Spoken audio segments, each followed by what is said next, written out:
येत्या 18 जानेवारी म्हणजेच रविवारी आहे पौष अमावास्या. या अमावास्येला मौनी अमावास्या असे देखील म्हटले जाते.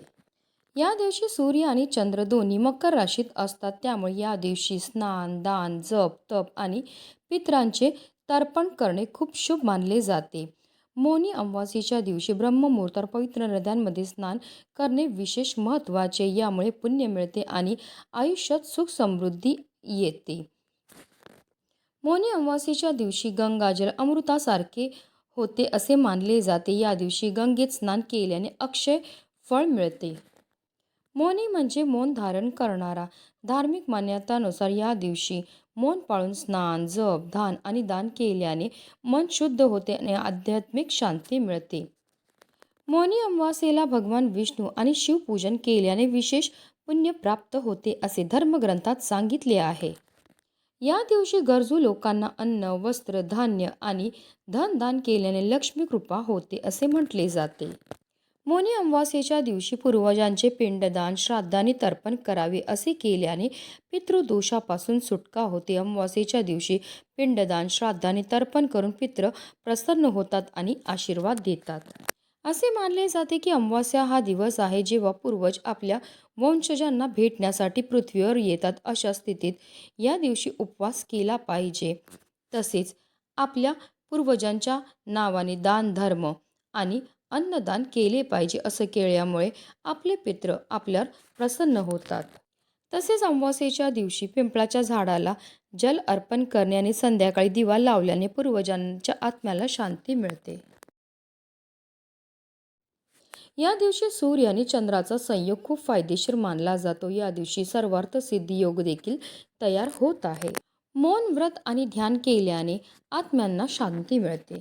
या दिवशी स्नान, दान आणि पूजा करण्याबरोबरच पूर्वजांच्या आत्म्याच्या शांती आणि पितृदोषापासून मुक्ती मिळवण्यासाठी काही प्रभावी उपाय आणि सेवा देखील केल्या जातात. आणि म्हणूनच आज मौनी अमावास्येच्या दिवशी तुम्ही काही नाही केलं तरीही चालेल, पण संध्याकाळी कापूर सोबत जाळा. ही वस्तू जाळल्यामुळे आपल्या घरामध्ये असणारी जेवढी पण नकारात्मकता, इडापिडा, भांडणं, पितृदोष, वास्तुदोष, नजरबाधा तर नष्ट होणारच आहे, पण आपलं 7 पिढ्यांचं दारिद्र्य नष्ट होऊन आपल्या घराची, आपल्या मुलांची, आपल्या पतीची भरभरून अशी प्रगती होणार आहे. ती कोणती वस्तू आपल्याला जळायची, कोणत्या वेळेत जळायची, त्याबद्दल सविस्तर आणि महत्त्वाची अशी माहिती मी तुम्हाला या व्हिडिओमध्ये देणार आहे. तर व्हिडिओ पूर्ण पहा आणि जर चॅनलवर नवीन असतील तर चॅनलला सबस्क्राईब करा आणि शेजारी बेल आयकॉन सुद्धा प्रेस करा, जेणेकरून तुम्हाला माझ्या नवनवीन व्हिडिओचं नोटिफिकेशन हे मिळत राहील. अगदी तुमच्यापासून माझ्यापर्यंत प्रत्येकजण खूप मेहनत करतो, खूप कष्ट करतो, जेणेकरून आपल्या आयुष्यामध्ये सुख समृद्धी नांदेल. पण बऱ्याचदा काय होतं ना, आपल्या घरामध्ये काही दोष असतात की आपल्यामध्ये काही दोष असतात, त्यामुळे सुद्धा आपल्याला कोणत्याही क्षेत्रामध्ये यश हे मिळत नाही. आपण मेहनत तर करतो, कष्ट तर करतो, पण आपल्या कष्टाला आपल्या नशिबाची साथही मिळत नाही. आपल्या घरी पैसा तर येतो, पण आलेला पैसा टिकून राहत नाही. जर आपल्या घरामध्ये वारंवार भांडणं होत असतील, कलह होत असतील, नवरा बायकोचं पटत नसेल, मुलं खूप चिडचिड करत असतील, हट्टीपणा करत असतील, आजारी पडत असतील, त्यांना केलेला अभ्यास लक्षात राहत नसेल, किंवा आपल्या मुलांच्या विवाह जुळण्यामध्ये समस्या येत असतील, संतान प्राप्तीमध्ये समस्या येत असतील, तर या प्रकारच्या समस्या का निर्माण होतात? तर त्या निर्माण होतात आपल्या घरामध्ये की आपल्यामध्ये असणाऱ्या दोषांमुळे. जर आपल्या घराला की आपल्याला नजर लागलेली असेल, कुंडलीमध्ये राहू, केतू, शनी या ग्रहांचे दुष्प्रभाव असतील, घरामध्ये वास्तुदोष असेल, पितृदोष असेल, तर त्यामुळे सुद्धा या प्रकारच्या समस्या आपल्या जीवनामध्ये उद्भवत असतात. आणि या काही पवित्र तिथी आहेत, या तिथींना जर आपण काही प्रभावी उपाय केले तर त्यामुळे निश्चितच आपल्याला या सर्व दोषांपासून मुक्तता मिळण्यामध्ये मदतही मिळत असते. आता हा उपाय आपल्याला कधी करायचा? तर हा उपाय आपल्याला आज संध्याकाळी 6 वाजल्यापासून तुम्ही अगदी रात्री 12 वाजेपर्यंत सुद्धा करू शकता. हा उपाय सुरू करायच्या अगोदर सर्वप्रथम आपल्याला देवघरामध्ये दिवा हा प्रज्वलित करून घ्यायचा आहे. कारण कोणतीही सेवा किंवा कोणताही उपाय जर आपण अग्नीच्या साक्षीने केला तर त्यामध्ये आपल्याला निश्चितच सफलताही प्राप्त होत असते. त्यानंतर आपल्याला विधिवत देवपूजा ही करून घ्यायची आहे. आपल्या घराचे दरवाजे आणि खिडक्यासुद्धा आपल्याला खोलून घ्यायचे आहेत, कारण आपल्या घरामध्ये असणारी जेवढी पण नकारात्मकता, इडापिडा आहेत, अलक्ष्मी येतील, आपल्याला घरातनं बाहेर काढून टाकायचं आहे. हा उपाय करण्याकरता आपल्याला एक मातीची पंतीही घ्यायची आहे, कारण मातीच्या पंतीमध्ये सकारात्मक अशा लहरी असतात. मातीची पंती ही पंचतत्वापासून बनलेली असते. त्या मातीच्या पंतीमध्ये आपल्याला एक शेणाची गौरीही ठेवायची. शेणामध्ये साक्षात माता लक्ष्मी निवास करते आणि घरामध्ये शेण जाळल्यामुळे आपल्या घरामध्ये असणारी जेवढी पण नकारात्मकता, इडापिडा, दोष आहेत, अलक्ष्मी ती घरातनं काढता पाय करून निघून जाते. त्या शेणाच्या गौरीवर आपल्याला 5 भीमसेनी कापूरच्या वड्या ह्या ठेवायच्यात. मी प्रत्येक उपायामध्ये सांगत असते की आवर्जून आपल्याला भीमसेनी कापूरच वापरायचे, कारण तो नैसर्गिकरित्या बनलेला आहे.